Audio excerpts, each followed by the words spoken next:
Hey guys, what's going on? Hope you're having a great day. Tim back in the studio today. We are continuing a discussion that I started with an earlier video, an interview that I did with my friend Michael Zuber, who owns, he's not even sure, 175 or so real estate properties in California. The conversation was about the Center for Disease Control has issued an eviction moratorium through the end of the year. Now, let's kind of define things here. We all know what an eviction is. An eviction is where you lawfully evict someone from a home. Usually it is a renter who is either not doing what they should, not paying bills, that sort of thing. That's an eviction. Moratorium simply means that you hit the pause button. So when they say that there is an eviction moratorium, that simply means that there is a pause on evictions through December 31st, meaning that if you meet certain criteria under the CDC guidelines, you cannot be evicted. One of the first questions, and Michael and I talked about this, is what does the CDC have to do with legal contract law, leases, evictions, that sort of thing? Well, the CDC is saying that if folks are evicted, it could put them in danger, could put them in a higher risk of getting the virus. Now, you can argue that all day long. It's not going to do you any good. They got the White House behind them, and so this moratorium is in place whether we like it or not. I want to talk about the folks that this affects. Yeah. On the renter's side, the tenant side, and on the landlord side, because I can understand both sides. However, I am never a fan of someone taking advantage of a situation just because they've been presented with a loophole. So let's talk about it from the renter's side. This moratorium takes up where the last moratorium left off. You remember the CARES Act that came onto play when the virus first hit, that said you could not be evicted from your home. Well, that ended in July.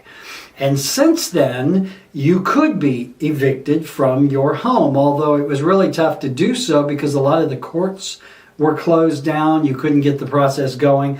Well, now this has come back into play. I think it started the beginning of September and goes through the end of the year. But you have to meet certain criteria as a tenant in order to qualify for this moratorium or to not be evicted. So I've got my notes here. I want to just look over the notes. I want to read you a little bit of this is from Forbes. The U.S. Centers for Disease Control and Prevention announced a halt to evictions for non-payment of rent that lasts through December 31st. It does not establish rental payment assistance. It just says that you cannot be evicted. Now, here's the thing that you have to remember if you are a renter or a tenant. A moratorium does not mean you get out of rent free. It means that you cannot be evicted for not paying your rent until January. However, you still owe that rent. Legally, you will owe that rent come January. You will need to be able to catch that rent up as well as start paying the normal rent to avoid being evicted. So this is not a, live free for 3 or 4 months kind of thing here. This simply says you can't be evicted for non-payment. You can still be evicted for being a nuisance, for being loud or threatening or doing drugs, that sort of thing. But so let's look at this. In order for you to qualify under this moratorium, there are a few bullet points that you have to meet and you have to prove. All right, they are not taking your word for it this time. There is an actual form that you have to print out. You have to check boxes. You have to sign it. You have to present that form to your landlord, and it becomes a legal binding document. And if you do go to court and it's found that you were untruthful on this document, well, you open yourselves up to some legal ramifications. So here are the criteria. The tenant must have tried to obtain government rental assistance. If you have tried to take advantage of some of the programs that are available, either by the state government, federal, local, you must be able to prove that you have at least put forth an effort to take advantage of those programs. You must meet income eligibility requirements. If your income is greater then $99,000 a year for an individual, $198,000 for joint filers. If you make more than that, you are not eligible for the moratorium. Now, Michael and I talked about this in the video. Here in Alabama, if you're making $99,000 a year, chances are you probably own a home, or you don't have the problems money-wise that some folks might. But you can't make more than $99,000. You must be unable to pay your rent in full due to loss of income or heightened medical expenses. If you have lost your income due to the virus, if you have gotten sick, you've got medical expenses that take precedent over the rent payment, you must be able to prove that. You're currently unable to pay rent in full due to loss of income or heightened medical expenses. If you still have the same income you had before, you got to pay the rent, guys. Don't be a butt. Number 4, the tenant is trying to make timely partial payments using his or her best efforts. Even if you can't pay the entire amount every month, you must be putting forth some kind of good faith effort to pay at least partial rent. And finally, the tenant has no other housing options without posing a health risk, including living in close quarters with others or resorting to homelessness. If you are evicted from this property and your only choices are living in, say, a group shelter or being homeless, then you fall into the criteria. So again, there is a legal document that you have to print out, check boxes, and sign to prove to the court that you do meet this criteria. You have to present that document to your landlord, who is then takes it, and again, there's not going to be any good faith here. They're not going to take your word for it. So how are you protected? Well, if you do meet those criteria, and you got to meet all of them, not just one, you got to meet all of those, you are not open to being evicted until the end of the order, which is the end of the year. However, excuse me, if you do violate your lease in any way, you break the law, you threaten the health, if you threaten to kick your landlord's butt, you are still open to eviction. The landlord has it within his rights to go down and get that process started. All right? So again, you've got to make no more than $99,000 a year. You must have applied for government assistance. You must be unable to pay your rent in full due to a loss of income. You do have to be trying to make good faith partial payments, and you have no other housing options other than that. So those are the criteria that will keep you from being open to eviction by the source of the year. Now, excuse me, let's flip the coin and talk about landlords, because these are the folks that I hear from quite a bit. If you are a landlord and you do have tenants and they have not been paying the rent and you want to start the eviction process on them, you can certainly do so if they do not meet this criteria. If they have not given you the form with all of those boxes checked, swearing in court basically that this is the case, they're still open to eviction. If you have folks that are just, they're saying, hey, the government says I don't have to pay the rent. Well, that's true if you meet these criteria.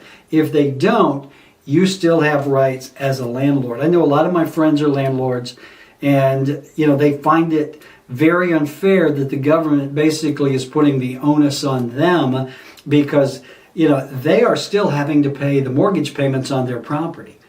Okay, the forbearance is no more. It was kind of a joke to begin with. So landlords are really feeling the pinch of this. So let me flip through here again. I think that's going to be about it.